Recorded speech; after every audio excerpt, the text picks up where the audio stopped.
Namaskar. A lot of things are happening between India and Russia vis-a-vis relations. I'm going to try and take a stab at trying to connect the dots here. Some of this thing may not be already published, but you need to be able to connect the dots, and that's what I'm trying to do. What's happening?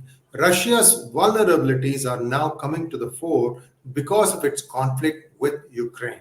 Now it's 6 months. Russia has not been able to occupy Ukraine. On the other hand, Ukraine is on a counteroffensive right now. So I'm going to show you some data and give you a real picture of what is happening on the ground in a very specific area, but it's a very critical area. And I'll explain to you that in a minute. But more importantly, what is happening between India and Russia?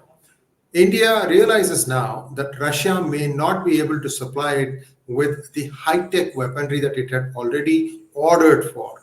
Example, S-400. Why? I've explained this to you in the past. Russia does not have the chips, the electronics, and perhaps some of the parts that are required. If you want to believe this or not, I don't know if you will. Do you know that Russia is using up 40,000 shells per day in its offensive against Ukraine? How many days can it go on producing this? So it is really running low. It's out of shells, ammunition. So what is it going to do? It is going to get, it also doesn't have drone technology. It's too late now to get into drone technology. It was getting drones from Turkey. Turkey was supplying its drones to Ukraine. So suddenly Turkey is no longer a partner that Russia can trust. So what is Russia doing now? Russia is getting from Iran up to 300 drones. Unfortunately for them, these are not tested in the battlefields. So they are taking blind faith and jumping into it. These drones need to take off, and it is not known the amount of range they have. So they have done that. On the other hand, they've also gone to the internationally isolated country that is North Korea, and they are getting ammunition and rockets from them. Now you connect the dots. They're running out of shells because they are using up 40,000 a day. So now they are getting from there. Now India has been slowly weaning itself off of Russian oil, and it is my belief, and you can watch the DGI 2-3 days ago when 𝙒𝙗𝙤𝙪𝙥 mentioned this, that Russia is no longer India's primary supplier of crude. It is now Saudi Arabia. So India has sort of maneuvered itself out of this Russian dependence on both the oil, and perhaps now it is realizing that it may not be able to get the remaining S-400 that it has already paid for, at least in the near future. So we have to wait and see how that plays out. And you can look for some statements on from the Defense Ministry or from the Ministry of External Affairs about the status of S-400. I believe India got only 1 or 2 S-400s thus far. That's one data. Now, Ukraine has been on a counteroffensive. What are they trying to do? They are trying to get back a city called Kherson, Kherson, that they ceded to Russia. And this is a very fierce battle. This is the town of Kherson. And if you look at that river, it's called Dnipro, D-N-I-P-R-O. And this runs the length of Ukraine. Practically, it may not be exactly north-south. It kind of winds its way. But the interesting thing here, if you look at it closely, is from the two sides of this are only connected by one bridge. One bridge. Can you believe that? Just one bridge that connects the east to the west.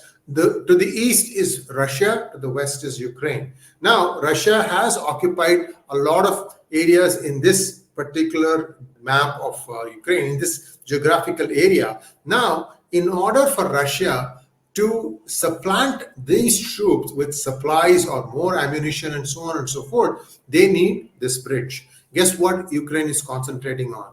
They are concentrating on destroying this bridge. In fact, it is so badly damaged now. It is not completely down, but it's so badly damaged now that Russia cannot send tanks across on this bridge. So tanks are out.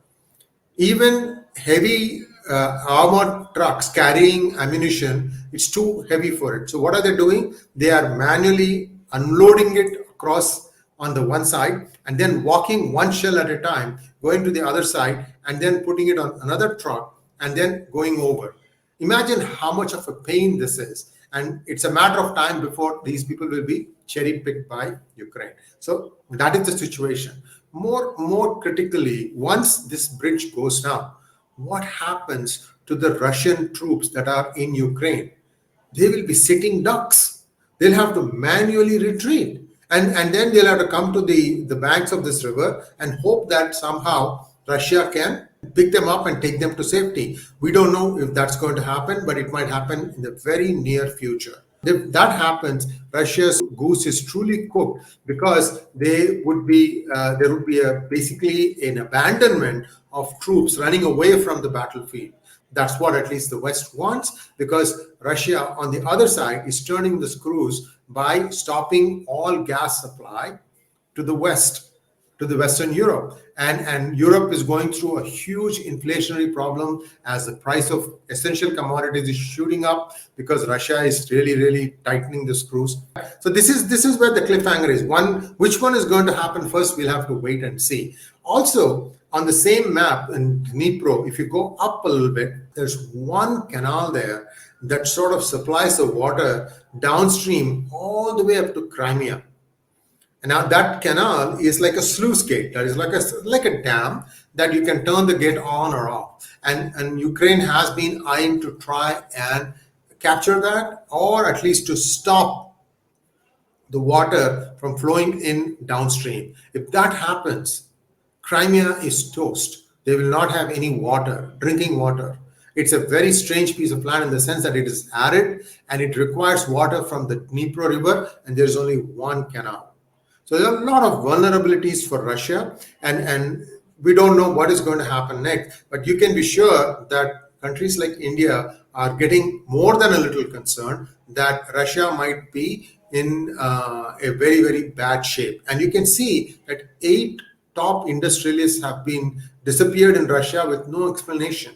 So was there a coup attempt, and was that rebuffed? Is that why this is happening? We don't know. Russia, you don't know anything that's going on. The same thing with China. I'm trying to get the latest update on China. Stay tuned for that one. But now you understand why India wants to reduce its dependence on Russia as much as possible. Thanks for watching. Please like, share, and subscribe to our channel. And if you like this presentation, please show us your appreciation using the super thanks button. Namaskar.